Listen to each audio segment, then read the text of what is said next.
More than any other question a child could ask, more than why is the sky blue or where do babies come from, I have dreaded this moment. And yet, here we are, on our way to a bounce house birthday party, discussing Disney movies, when my 5-year-old daughter Emily pipes up from the back seat and asks, "How did your mom die?" It makes sense. We were just discussing the questionable death of Moana's grandmother. And when you're 5, you know a couple of things about death. You die when you're old, you die when you're sick. Sometimes you die when you're old and you're sick. I hadn't pictured the moment like this, though. I'm fumbling with my GPS. I'm trying to find a warehouse full of inflatables. I can't call my husband or my sister to shore up my story, so I'm just going to have to ask her or tell her. And in telling her, I'm worried that I'm just going to ruin her life, because the explanation of my own mother's death defies all of the things that she understands about death itself. But I don't have much of a choice. So I do what every self-respecting parent does in a moment when they don't quite know what to say. I asked her to repeat the question. And sure enough, Emily Rose Weiner from the back seat says, "How did your mom die, Mommy?" So I take a deep breath and I say, "She died in a car accident." And I hope that it's asked and answered. But if I know anything about 5-year-olds, and I've lived with 2 now, there are just going to be more questions, and sure enough, a very small inquisition ensues. "Well, was her car hurt?" she asks. And I reply, "Well, she wasn't in a car. A car hit her." I turn and look to see how this lands, and her freckles and her dimples are all contorted because she's giving me this weird, awkward smile that one gives when they don't quite know how to respond. She reaches her hand towards me, and I grab it, and I tell her it's okay. And then she fires off a couple more questions. "Well, was she old?"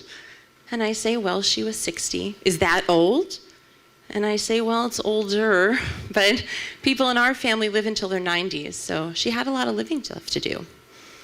I don't tell her about the birthday dinner that my sister and I cooked for her just 3 weeks prior.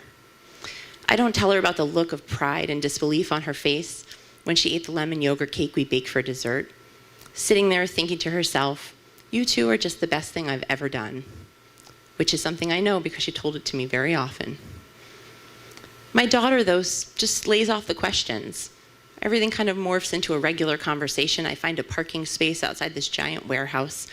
And just before we get out of the car, she lays the heavier question on me. "Were you and Daddy married?" And I say, "Yes, we were. We were married 9 months before. But your aunt and uncle were set to be married in 6 weeks." And then she says, "Okay," we get out of the car. I don't tell her at all about the look of pride and disbelief on my face as I host the bridal shower that my mother couldn't attend even though her name was on the invitation. And I don't tell her about the look of pride and disbelief when I walked my own sister down the aisle. We go to a bounce house birthday party. She bounces with her friends, and I go to a coffee shop, and I cry. And I call my husband and my sister. I tell them the story just in case it comes up in conversation, and I write everything down. And then that Saturday just proceeds as most Saturdays do. And I didn't ruin her life, because kids can't really understand what happens to adults. She doesn't know that in telling her, I'm breaking every promise I've ever made to protect her as a parent.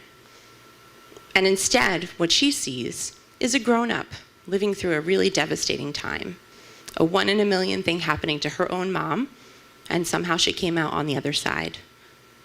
And I know I didn't ruin her life, because that conversation was a couple of years ago. And most recently, we were together at synagogue. She was sitting across the room from me and observed me standing and reciting a memorial prayer from my mother, the same way I do every time we're at synagogue. And she caught my eye, and she mouthed, "Who for?" Just to confirm, she's seen me done this before, sometimes the only, sometimes the youngest. And I said, "My mom, always." And she smiled, and her dimples and her freckles were just strong and confident. And she gave me 2 thumbs up.